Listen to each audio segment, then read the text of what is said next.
You are now listening to Hope for Healing Radio with Angie Wynn, a program designed to inform, empower, and encourage. Good morning, listeners. This is Angie Wynn, and you are tuned in to Hope for Healing Radio on Groove 93. We are so happy that you have tuned in this morning. We have yet another relevant topic to speak to you about, and it is the narcissism epidemic. The narcissism epidemic. We have a very, very special guest here with us today. His name is Wayne Williams. He is a licensed professional counselor at the Transformation Center. He is my counselor, I am happy to say, and I have been so blessed by his words of life spoken over me. And Wayne is here to discuss the narcissism epidemic because he has a bullseye on the head for narcissists because he knows the pain that personality disorder can inflict. But yet he gives grace to the ones who really want to change. So, Wayne, we are happy to have you here this morning as an expert on this subject. Good morning. Good morning, and thank you. Thank you so much for being here. And also we have, as always, my sidekick, Daryl Clark. Daryl is the president and founder of Center of Love. We are still continuing to bask in the glow, the afterglow of Love Alive to the Rebirth. So, Daryl, we are happy to have your expertise this morning as well. Good morning. Good morning. So, the narcissism epidemic. We first need a definition of what narcissism is. So, Wayne, would you help us to know and understand what narcissism is? Yes, thank you. The definition of narcissism comes from the DSM, the Diagnostic and Statistical Manual for Mental Health Disorders. And the three things that are persistently in narcissism are grandiosity, that's a heightened view of myself in some way, a desire for admiration continually, and a lack of empathy. Those are the three main categories. And then there's a list of 9 symptoms that the DSM throws out. And as your listeners are listening, maybe they can check yes or no, or might make a mark for the ones that the person they think might be narcissistic in their life is. The first one's a grandiose logic of self-importance, just to believe that they're more important than others. The second one, fixation with fantasies of infinite success, control, brilliance, beauty, or idyllic love. So they just think things are just going to be wonderful as long as they have control. Okay. Number 3 is a credence that he or she is extraordinary and exceptional and really can only be understood by people who are very important or institutions who are very important. So they'll wind up talking down to those who they feel inferior to them. Number 4, desire for unwarranted admiration. Number 5 is a sense of entitlement. There's sometimes very much anger involved in that entitlement. Next is interpersonally oppressive behavior. So they will just not get along with those closest to them. They can get along with just about everybody except those closest to them. No form of empathy, especially to those closest. A resentment of others, or a conviction that others are resentful of him or her. And then number 9, or I think it's number 9, a display of egotistical and conceited behaviors or attitudes. Now here's the caveat there. If 4 of those are true, wow, then that person can be diagnosed with narcissistic personality.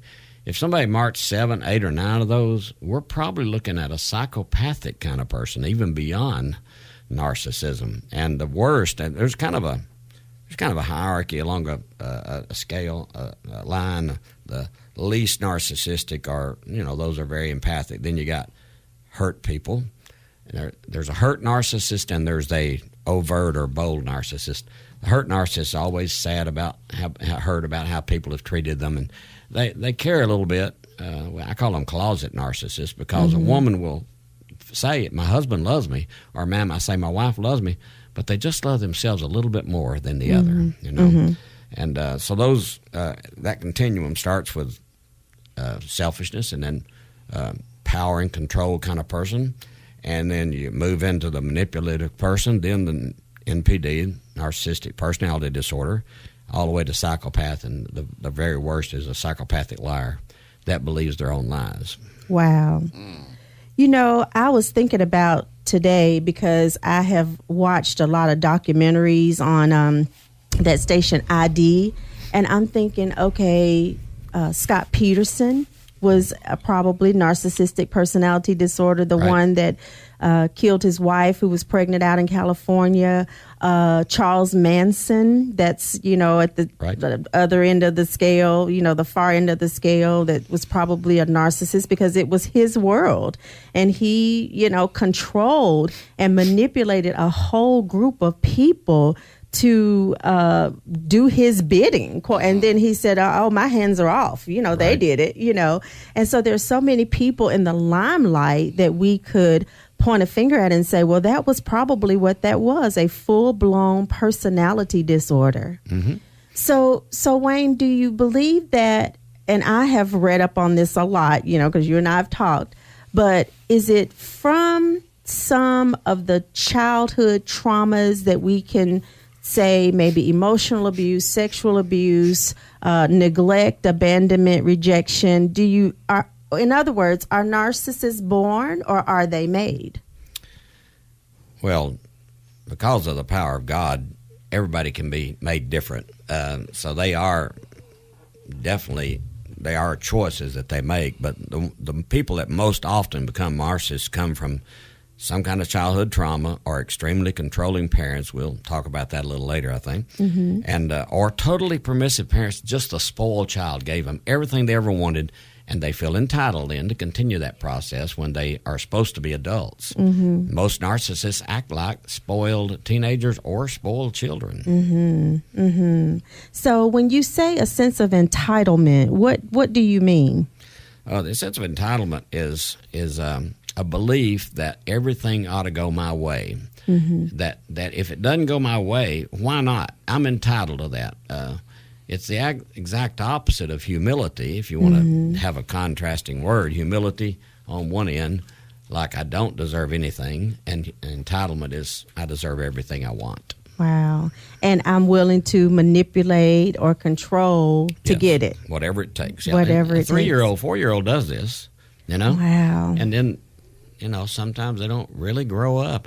Some people in their adult lives still act like a 3 or 4-year-old about, that's mine. I want that. I deserve that. And they don't. Well, that cancels out asking God, Holy Spirit, whoever to let me see what you want me to have. Let me understand what your need, what I need, and the direction for my life needs to be. That cancels all of that out. Yeah, if a person is a full-blown narcissist, that's almost opposite of Christianity. It is. Christianity is a great statement Larry Crabb made one time. He said, are you concerned about the well-being of others, whatever it might cost you, or are you concerned about your own well-being, whatever it costs everybody else? Wow. So that's Christianity versus narcissism. Wow, it is. It is. So now most of the literature says that most narcissists are males. Of course, there are female narcissists, but it says that most narcissists are males. Why do you think that is? Well, going back to creation, God made men to show strength. He made women to show beauty and relationality. So a woman is geared with relationality in her heart. She should be able to recognize that relationship is not going well, and what do I need to do about it? The narcissist recognizes there's problems in a relationship, and what does that other one need to do about it? Wow. So because men are less hardwired to have really effective relationships, I think men would have, if there hadn't been women born, men would have killed a race off 150 times in the past 8,000 years. I believe they would have fought. But a woman comes along and says, be nice, play nice, get along.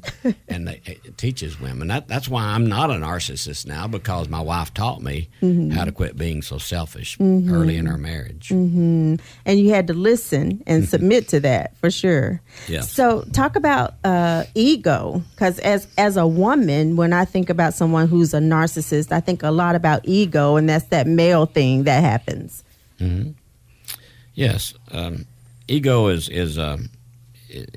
kind of wired into us, and whether we will let our hurts become something we never want to experience again. We think, oh, I'm hurt, I never want that to happen again, and so we start to control things. But if we are hurt and say, God said that we will suffer in this life, what can I learn from this? So instead of asking why all the time, why did this happen, we need to ask what? What can I do with what's happened with me? It just makes me think, as I reflect over the different experiences that I've had with narcissism, I have heard of childhood trauma and neglect and that type of thing, and stories that people tell me. And the children, when they were children, having that lack of nurturing go on in their lives, then the narcissism seems to be born out of the what's the word that I want to use? Overcompensation for the world to then give to me what I didn't receive in childhood. All of the nurturing, all of the accolades, all of the attention, all of the whatever it is that I want, whatever new toy that I want, I deserve it because I didn't get this in childhood. So it's an overcompensation for that. And that's a pattern, because people operate in patterns, and that becomes a pattern in your life. But it is destructive. Yes. It's self-destructive, and it's destructive to the people around you. Well, if someone says, I didn't get what I needed in childhood, they can respond by saying, I'm going to work hard. Or they're going to say, can respond by saying, I'm going to get it. That's right. And, if you go one way, I'm going to work hard, and you probably know this, Ray, but most narcissistic men are pretty successful in business or in entrepreneurship, whatever they do. And that makes them feel a lot better. Look what I've done. And look what I came from, and look what I've done. It makes them feel better, but then they want somebody else to come along and praise them really well, too, and not ever challenge them. I tell a lot of people that if you're dating, if you want to know whether you're dating a narcissist, the first time you disagree, how does he respond or how does she respond? Like if it's a male and he says, well, we're going out to eat tonight. Why don't we go to Outback? And if the woman says, I really would like to go to Olive Garden, I think that sounds a lot better. If he goes like, well, sure, baby, let's do it, He might not be a narcissist. But if he says, I don't really like Olive Garden, and he starts on this process of never being pleased. We'll talk about that more, but never being pleased. It's probably time to be careful. Pack there. up and leave. Well, listeners, we are so excited again that you have tuned in to listen to our topic, the narcissism epidemic. The narcissism epidemic. Please plan to join us after the break. The Lord is my light and salvation. Whom shall I fear? You say it. Whom shall I be afraid? No. The Lord is my light and salvation. Whom shall I fear? No. Whom shall I be? I will wait on you. Raise your voice. Hey, I will wait on you. Yeah. Say it again. Say, I will trust in you. Yeah. Sing. I will trust in you. The next part goes like this. Listen, I want you to go home singing this. I will remain confident in this. I will see the goodness of the Lord. Come on, you say it. I will remain confident in this. I will see. Good Good morning, listeners. We are back. This is Angie Wynn on Hope for Healing on Groove 93. We are discussing the narcissism epidemic. Our in-studio guests are Wayne Williams, who is a licensed professional counselor at the Transformation Center. He is also my counselor. So this is a very personal Hope for Healing radio. And I'm so blessed by how Wayne has helped me through some circumstances and continues to do so, and just walks with me so graciously, as well as Daryl Clark. I've just got so much covering today. I'm so excited. So, Daryl, you wanted to make a comment and pose a question. I did. So, posing this question, of course, to Mr. Williams here. I know that one of the ways that narcissistic people act is through manipulation and control.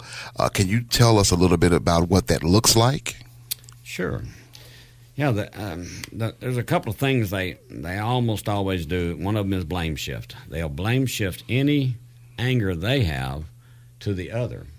Now, people don't like to hear me say this, but I just got to say it when I'm talking with someone. No one can make you angry. That's right. No one can make you happy. They can try. They can try to make you angry, and some people really do try to make another angry. But the narcissist will say, "You're making me so angry. You did so," and just rail and holler because they don't own responsibility for their anger. They blame shift their anger to someone else. Now, this is just a truth. I decide my responses. Emerson Eggerichs is famous for saying, "Your response is your responsibility."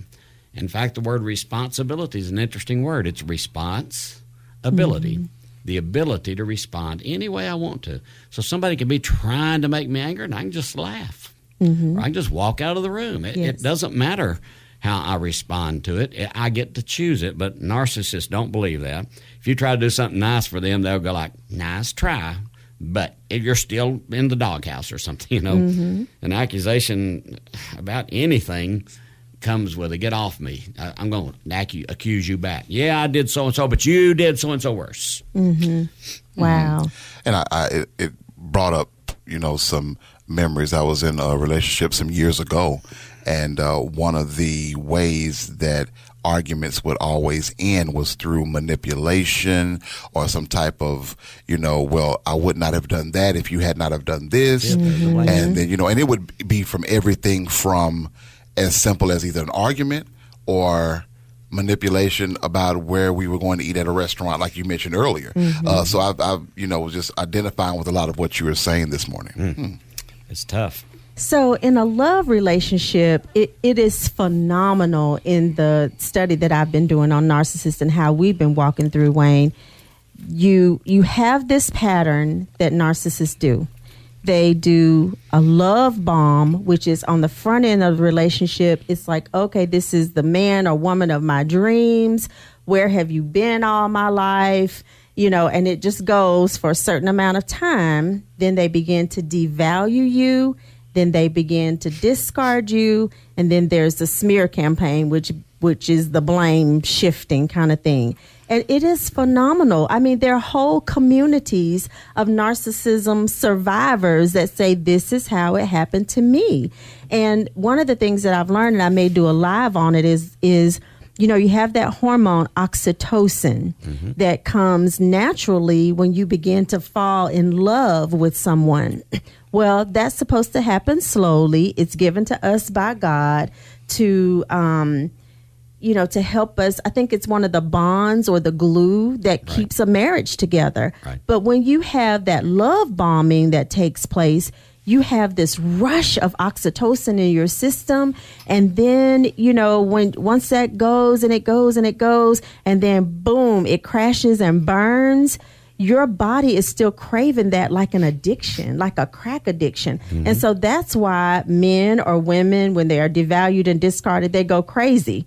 And you have that, I'm going to slash your tires and I'm going to, break your windows. That's what's happening because you've had this love bomb experience and your body, your mind, your soul, your spirit wants to experience that again. And it was just phenomenal when I read about that, Wayne. Can you speak to that? Yeah, let me just define love bombing right quick. That's Yes. the narcissist will find out something the other loves or wants really bad, and they'll say that or do that until Yes. marriage. If you want to know when the devaluing starts discarding, right after marriage typically. Yes. A narcissist will say, I'm done.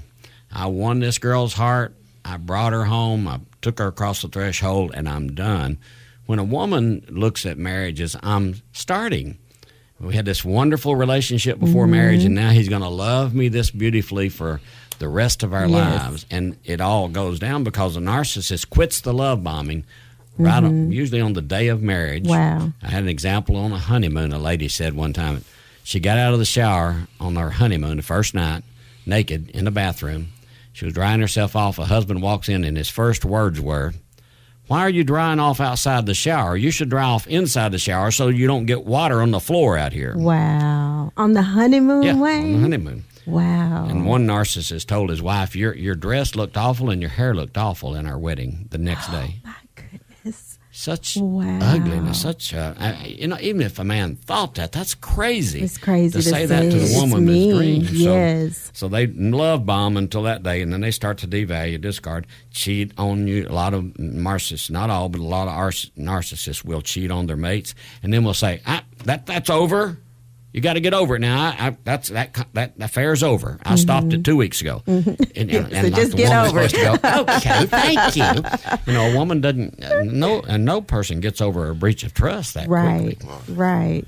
That is, it's really a phenomenon when you hear the different people. I've read a lot about it. I've been to YouTube a lot about it because it seems to be a pattern in my life. And when you talk about, okay, who responds to narcissists? Well, the literature calls us empaths, the ones who have all this love to give, who want to love and be loved, who want to forgive, who want to have a future and a hope, like the Bible says. But we are oftentimes targets. Yep. And that is really, speak to that, Wayne. Yeah, two categories, those empaths and then the codependents. Yes. Codependents have got to have their man happy and do everything they can to make their man happy, or woman in either case. But the narcissist is never quite pleased because that's what they use, their displeasure, to keep that other person working, try to make them a happy person. And, of course, as soon as that happens, the victim, the narcissist, is shame themselves. And they blame themselves. Shame and blame. They rhyme, because they'll do those two things together. And I want to explain the difference real quick between shame and guilt. Yes. Guilt is I did something wrong. And there's a fix for that. It's called repentance or change. I'm not going to do that anymore. Shame is I am something wrong or there's something wrong with me. And that's a very different thing. It's harder to work on. Brene Brown has done great research in shame, and her videos are invaluable on YouTube. If you look up Brene Brown's TED Talks, that could start you. She's got another 100 videos. But we've got to quit saying I'm not enough. We have to get to the place where we say I am enough. In fact, I encourage women that see me, I'm more than enough. Yes. More than enough. Absolutely. That's a hard road, but I love doing it. Yes, it is a hard road, but there is hope and there is a place for us to have healthy relationships and healthy boundaries. Daryl, you were going to say something? Well, I wanted to ask, for someone that may be listening, that may actually be in a relationship with a narcissist, Right. or, may even be displaying some narcissistic behaviors themselves. Yes. But when you're in a relationship, what is the thing that can start the healing process or the change In the victim? in the victim? Yeah, because we're not going to change the narcissist unless they want to change. Right, absolutely. Right. Absolutely. In the But victim. well, what starts is quit shaming yourself. Quit saying, I must not be good enough. I must not be strong enough. I wasn't sexy enough. I wasn't tall enough. I wasn't beautiful enough. I wasn't effective at my work. And this not enough pervades our entire lives. And Brene calls it the scarcity syndrome. We're just there's never enough. I don't get enough sleep. I don't get enough work done in a day. Just my house is trash. I mean, a person who's married to a narcissist, if they do what the narcissist is doing to them, The narcissist is shaming them, and then they shame themselves. They do it to themselves. So there are yes. shame triggers, the soft spots in a person's makeup, places where they are ashamed. Let's say a woman thinks she weighs 50 pounds too much. If the husband says, when are you going to lose weight? Well, she already believes that she's too overweight, and the narcissist punches that soft spot in her, and then she feels like crap, like I should have done this a long ago. The word should appears a lot of time in the victim's life. Albert Ellis used to say, people should on themselves, and it's very messy. People should on themselves. That's good, Wayne. So I like that. that's not good. That's not a good word. I should have, or I wish I had. I should have not. I wish I had not. Get to the present. Whatever you've done in the past, friend, is forgiven and gone. Get to the present and say, here's what is true and here's what I will do. And, you know, people do the best that they know to do at the time. Now, where our responsibility comes is, okay, when you hear truth, to respond to it. And many times we have to purpose to put ourselves in the way of truth, you know, because our minds tell us, those shoulds tell us A, B, C, D, but we have to have voices of truth to come into our lives, whether it's through a counselor as yourself or through, like Daryl and I had the last night, prophetic words that come to us that say, God has seen you. God knows. He knows the truth. He understands what's been happening, and let me help you to understand how he wants to bless you, how he wants to replace those tears with joy, because the joy of the Lord is our strength. Yes. Amen. Amen. I love that. Yes. Well, listeners, we hope that you are being informed, encouraged, and empowered regarding the narcissism epidemic. And I dare say that, and Wayne and Daryl, you may agree that it has touched probably everybody's life in one way or another. Yes. So we want you to know and understand the things that are happening in relationships. Are we saying that the narcissist is beyond help? Absolutely not. We, hope that even people who are listening who may think that they have this personality disorder will know and understand how destructive it is, not only in the lives of other people, but their own personal lives. So we hope you'll continue to listen to Hope for Healing Radio with Angie Wynn on Groove 93. Join us after the break. Nobody greater than you. I searched all over, couldn't find nobody. I looked high and low, still couldn't find nobody. Nobody greater. Nobody greater, no. Nobody greater than you. I searched all over, couldn't find nobody. I looked high and low, still couldn't find nobody. Nobody greater, nobody greater, nobody greater than you. Nobody can heal like you can. Oh, most holy one, you are the great I am. Good morning, listeners. Thank you so much for tuning in to Hope for Healing Radio with Angie Wynn on Groove 93. We are back. We are discussing the narcissism epidemic. The narcissism epidemic. Our in-studio guests are Wayne Williams, who is a licensed professional counselor at the Transformation Center. He is my counselor, and he says that he has a bullseye on the head for narcissists. That doesn't mean that he doesn't give grace, but he's very, very knowledgeable in that arena. And we also have Daryl Clark, who is here. He's the president and founder of Center of Love, as well as Love Alive conferences. So we want to talk about in this segment the spiritual aspect of narcissism. In my studies, I have found that a lot of people compare narcissism, or say people who are narcissistic have a Jezebel spirit, which primarily makes one think of seduction. So how does seduction work with people who are dealing with narcissism? Well, seduction on the female side would be, I'll give you sex when you meet my need, and they keep a man on his toes trying to get him to a place where he would meet her need first before he gets sex. So it's still control. It's still just power and control.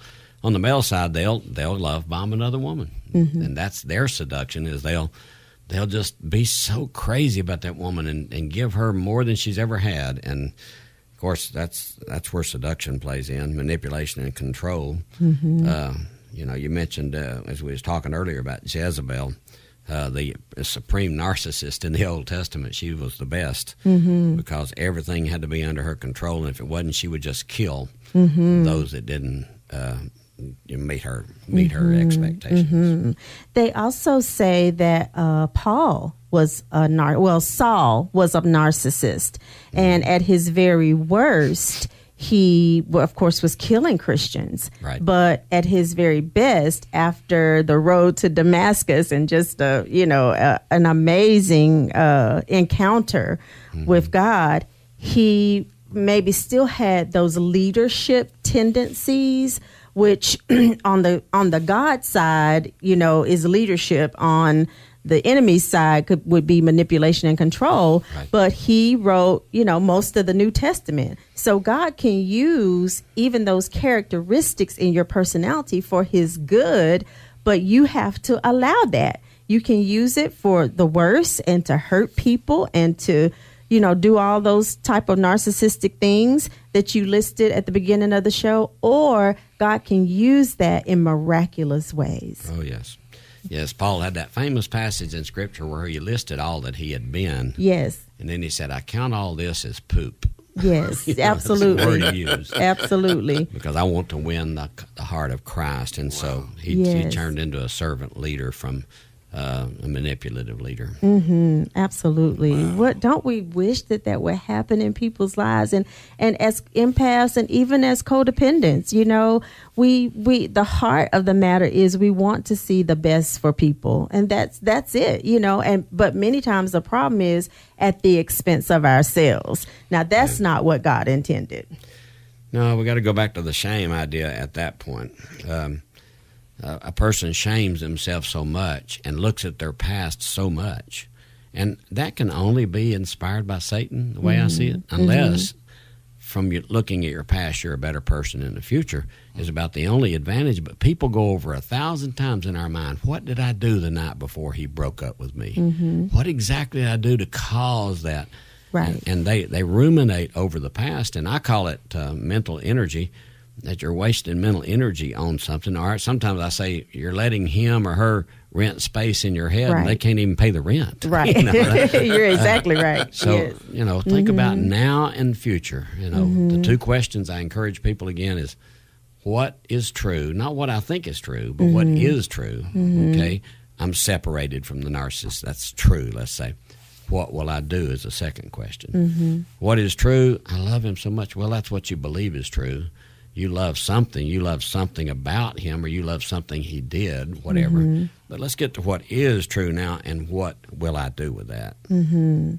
Why do you think that so many people are encountering narcissism? I know in my practice, I talk to women again and again and again and again who identify with people, not just love interests or spouses, but parents who are narcissists. And it is, it's just ruining people's lives when they don't know, because they continue to try and please. And that's bondage, Wayne. Yes, it sure is. If a person is going to get out from under that bondage, they have to first realize they are enough. They have to believe that God has made them beautiful, inside and out. Now, people argue with me. I'll get them to stand in front of a mirror and say things like, I am a kind mother. I love my friends and am loyal to them. Then I ask them to say they're beautiful, and they will go like, no. And then I'll say, how about you're beautiful to God? And they'll go, okay, I guess, you know. And how about you have inner beauty, it's a splendor, infinite beauty inside. And whether they all get where I want them to get, I'm pushing them away from this, I'm a piece of crap, I never will amount to anything, I can't make this man happy. Well, that's true, you can't make anybody happy. I said that earlier. Right. But you can take care of yourself. And I need to emphasize, taking care of self is so important. People think that's selfish. Well, if you don't take care, imagine you were at a gas station, and I said to you, Angie, what are you doing pumping gas in your car? You ought to be pumping gas in everybody else's car here and serving everybody that comes up here. That sounds nice, but you won't leave the gas station. You'll stay where you are forever. Yes, that's good. We must Wayne. energize ourselves, take care of ourselves so we have the energy to take care of others if we'd like to. It's not take care of myself so I can be an awful person. It's take care of myself so that I can invest in others. So the narcissist takes and takes and takes, and the victim gives and gives and gives till they're give out. It's never enough. Emotionally bankrupt, I call it. They have nothing left to give, and the narcissist is still going, give. You know? Never enough. Daryl? Well, let me ask a question. Why are narcissists so attractive? Why are people so attracted to those who carry these behaviors or these traits? They have a false self-confidence. They learn to work themselves. They will present as confident and strong. In fact, I tell women, if you got a guy that's just a little bit cocky, he might be stubborn after you marry him. Because that translates over. Yes. So they appear very confident. The literature says they lack self-confidence. I would say a person fully narcissistic personality disorder and psychopaths actually believe their lies about themselves. And they'll tell a lie, a bold-faced lie to a person or to the public, and believe that it's right, which has to be a real disorder, when they've told a real lie.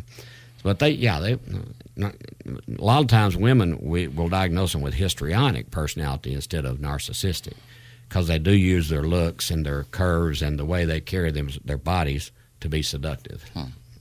So is that considered delusional? If you continue to believe your own lies about yourself, is that delusional? Well, it's delusional in a sense. I wouldn't call it mentally delusional. I would certainly call it a false self that's believed in. Everybody has gaps in themselves. Everybody has soft spots. The narcissist builds a false self-circle with no gaps. So if anybody starts to get to them, they will put it back on the other rather than say, you're right, I need to work on that. I don't really think a narcissist ever says, you're right, I need to work on it, and actually follow up and work on it. So is there ever self-inventory with the narcissist? Only if they get honest with themselves. You talked about Paul. I mean, Paul was he was going to kill every Christian he could, and he's on the road to Damascus, and he says when he's struck down, "Speak, Lord." What do you say? He was ready to hear. Yeah, he got ready to hear that. I'm sure that in his conscience there was a little bird on his shoulder saying, "It's not good, Paul. It's not good. This is not good." He wanted to stamp out Christianity. And of course, when he got his heart right, he was probably the greatest, purveyor of Christianity across the places he went. So a narcissist has to want to change. That's true. I often tell a joke in my office, how many counselors does it take to change a light bulb? And the answer is only one, but the light bulb has to want to change. Yes. So if a narcissist wants to change, and I've had a couple of successes out of the 24 or so narcissists I've seen in the last 15 years. Because they don't normally go to counseling. No. Well, they only come to tell me how bad their wife is if they're males. Yeah. They'll come because she's pushed, she's going to leave him. He'll come and he'll say, here's what she does. Here's what, and if I start saying, well, do you have anything to contribute? The answer is usually, no, I'm fine. I don't have any needs. Wow. I had a female narcissist tell me, absolutely, there is nothing wrong with me. Nothing. She was a Christian lady, purported to be. She said, there's nothing wrong with me. I said, there's no person alive that there's not something wrong with. She says, I'm the one. There's nothing wrong with me. Wow. That's incredible for Yes. somebody to say that. Very. And she really actually believed it. Yeah, she believed it. Wow. And then she attacked me and told her daughter that I was the enemy, that I was not trying to put them together. I was trying to tear them apart. Mm-hmm. So that's the way it goes a lot of times. It's a hard road for a narcissist to become a selfless person. But if they want to, and this one guy, when I get pretty confrontive in my office, and this one guy said, well, what do I do? And I said, well, if you'll come to therapy for the next year weekly, and you'll read a couple of books that I ask you to read and process those books with me, there might be a chance. His wife had already left him. And he said, I'll do it. I get in there. I get it done. He had that kind of attitude in narcissism. He also had it toward changing. Mm-hmm. And he got his wife back. He won his wife's heart back. So it's possible. Yeah, it took him about 9 months, but he did win her heart back. Wow. That's encouraging, especially for Daryl and I, and for the listeners. For sure. From your lips to God's ears, Wayne. Yeah. Oh, Chattanooga, thank you so much for listening to Hope for Healing. Please join us after the break.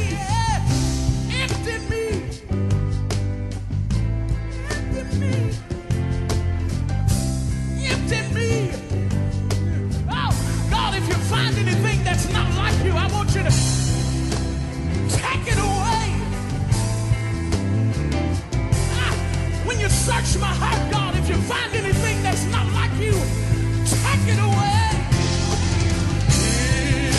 Empty me. Empty me. Yeah. Somebody say this. Won't you feel me with you?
Good morning, listeners. We are back for our final segment here on Hope for Healing Radio with Angie Wynn on Groove 93. We have a wonderful in-studio guest, as well as my sidekick, Daryl Clark. We have Wayne Williams, who is a licensed professional counselor at the Transformation Center. Wayne is also my counselor, and we are discussing the narcissism epidemic. And as we were talking during the break, something came to mind that lots of times clinicians, nurses, nurse practitioners, people that therapists, physical therapists, occupational therapists, people that care for people are the ones who are the empaths and the codependents, because we're used to caring for people. We're used to fixing it, and we're used to making it right. So we have a tendency to just be bent on that instead of just walking away and saying, this is not going to work. Daryl, you wanted to add? Absolutely. Now, it is my understanding and somewhat my experience that when dealing with a narcissist, it's like you're under a spell and you can't let them go. You just keep coming back. Can you elaborate on that a little bit? Sure. Yeah, the shame reduction has to come first. If someone is in a relationship with a narcissist and they're ashamed of, they're not good enough, they've got to deal with that. But to be truly honest, I believe that they must get to no contact with a narcissist for a period of time. It can be a month, it can be 3 months. But I'll use the illustration of somebody that is a narcissist is injecting a little bit of poison in you every single day. Yes. They just tell you something that makes you a little sick. Not enough to kill you, but just hurt you. And until you get away from that poison and heal a little bit from the poison in your body, it's hard to have a healthy relationship with them. And then the three things that they must show a person if they really are going to change, they need to see gratefulness from that person. Most narcissists are not grateful for anything. They just always unhappy. They must be respectful to that person. And then they must be humble. And that's a hard one. If it's a man, I say you need to bow before the queen, the queen of your life. This lady has loved you, given you sex, given you food, raised your kids, cleaned your house. She has served you. You need to bow before the queen and say, honey, your wish is my command. If a woman sees grateful, respectful, and humble, then there might be an opportunity to try to repair. That's good. So when you talked about the narcissists that have submitted to your counsel and to your authority, how has the empath had to change, or the codependent? Right. Well, that empath, the hardest thing they're going to do is not be self-righteous. They're going to say, I've been good in it. And once they get past the shame, they'll say, I've done everything I can, and he did this, and he did this, and he did this. And so the humility for them is extremely important. The willingness to forgive but not necessarily trust. This is the hard thing. Most narcissists describe a lack of trust as a lack of forgiveness. They'll say, she still hadn't forgiven me. And I'll say, well, she's still with you. So she must have forgiven you, but she doesn't trust you. Right. And I say trust is about a 12 to 18-month process in a broken-hearted person's life. And the other person has to not lie or not deceive or not break that trust again over that period, or it goes kind of back to square one. That's it must be a very, very hard road. And you have to, both of you have to submit to counsel and to, like you said, reading books or looking at YouTube or something to keep the word of truth in your mind. And I know also, now this is a harder one. We're kind of switch gears here. But what about a narcissistic parent? Okay, that's your parent. You can't divorce them necessarily, and you can't really go no contact. So how do you heal from a narcissistic parent relationship? We're talking about teenagers maybe at this point. Right? Yeah, I get a lot of teens. That's been one of my other specialties. Women and teens have been my two specialties over the years. And I'll work with that teen to become a very responsible and self-actualized adult. I'll say to them, you've only got a couple of 3 years before you're 18 or whatever it is. And it's probably time for you to be more mature than your parents. I'll say something like that. I run the risk of them going home and saying, he said I was more mature than y'all are, Yes. So that is a possibility. But I say, you can be strong. You can be different. And I've had a couple of teenagers that I've really had some success with there because they believed it. They believed that they were going to be more successful, but it would have to be without the parents' help. Because those parents are always threatening, like, you do so-and-so, and you're not getting any more money from me. You'll be kicked out. And parents have even kicked teenagers out. They get in trouble for it. But, I work with the teens, and I don't really spend much time with the parents unless the parents are willing to say 2 words. And they're such important words. They need to say, I'm sorry. If they cannot say I'm sorry to their kids when they yell at them inappropriately or just yell at them at all. Because, if parents don't model respect, they're not going to get respect, and they're going to say, you're supposed to respect me, I'm the parent. Well, you were supposed to be modeling respect for them while they grew up. And so if a parent's not respectful and can't say, I'm sorry, buddy, I'm sorry, honey, that can go a long ways in healing a relationship with children. And it's very hard, not only as a teenager, but as an adult, it's very hard to call, quote unquote, your parents on their behavior. Right. Because you're still the child and they are the parents. So that's a very tricky situation. But you can see the pattern of behavior over and over again in that parent's life. And what can you do about it? And it's to their destruction. Yes. And what can you do about it except heal yourself? That's exactly right. So the kid can respond well instead of responding poorly. Now, most of the time a parent says something to tick a kid off, and then they respond poorly, and then the parent's more ticked off, and they do that I'm the parent, you're the child thing, and that's kind of the trump card they lay down there, and you better, go with me. Or so if a kid can quit responding, there's a great phrase out of a book on narcissism one time. The guy said, indifference is kryptonite to the narcissist. Right. So if a person can become a little indifferent to what they're saying and not shoot back, not try to prove to them that they're worthy, but just know that they are and just let the parent and just move on. And then that does disarm the narcissist sometimes. There is a term, gaslighting, which they can do very covertly, and it looks like on the surface that they're being nice and they're being kind and they're complimentary, but they're trying to get it's a motive and a means to an end most of the time to try and hurt you. Yes. And that's very Wayne, I have to tell you, that's extremely diabolical to me. That gaslighting thing is diabolical. It is because it is designed to elicit a response in the other person. It's designed to get them to yell or scream. And then, you know what the narcissist does? Then they say, look at you. You're the narcissist. You're the one that's me. crazy. You're the one that's going bonkers on this issue.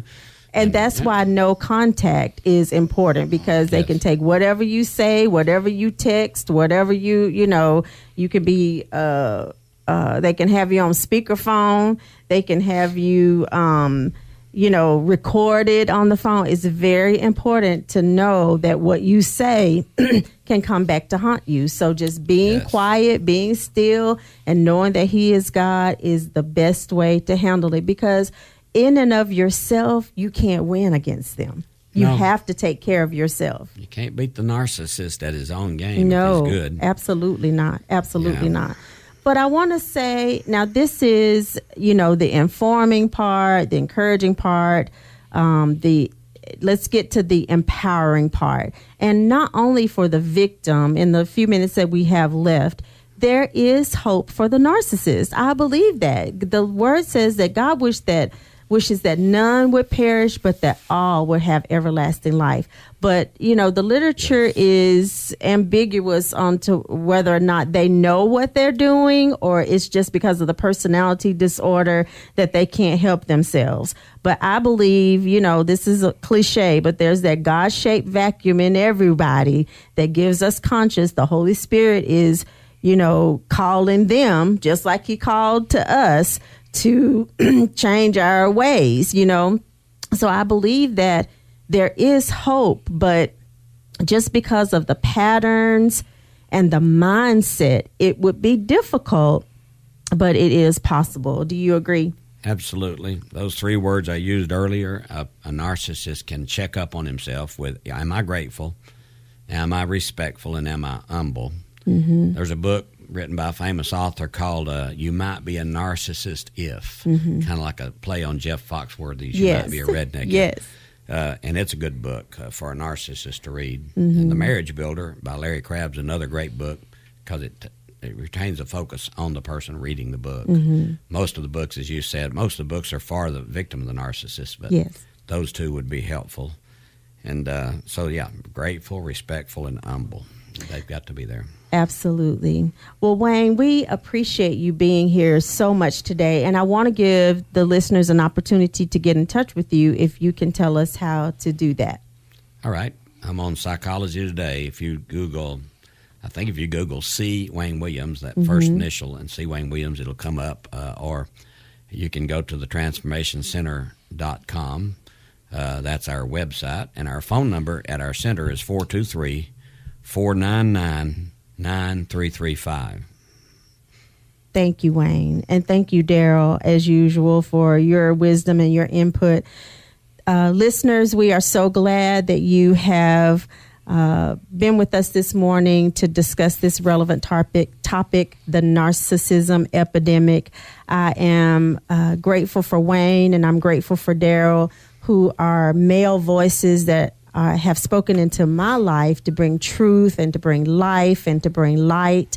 And in my years of dealing with the narcissism epidemic. And so I'm grateful for God's healing power in my life. I am grateful for the way he has set my foot on a path to freedom. And the Bible says he takes us from glory to glory to glory. And so my hope and my desire is to continue to help women, continue to help men who are dealing with the narcissism epidemic to gain their freedom, as I'm beginning to walk in freedom, real freedom, true freedom from this narcissism epidemic. I hope to be able to help others more and more as those things are recognized in my own life. So again, please contact Wayne, the Transformation Center, if you have any questions about narcissism or if you would like to make an appointment with him. He's very gracious, but he speaks the truth to you in love. And so I like to put myself under those types of voices. So thank you again for listening to Hope for Healing Radio. This is Angie Wynn on Groove 93. Be blessed. Thank you for listening to Hope for Healing Radio with me, Angie Wynn. I hope our discussion has helped you on your journey to healing and wholeness. Be sure to listen Sunday mornings from 8 a.m. to 9 a.m. on Groove 93.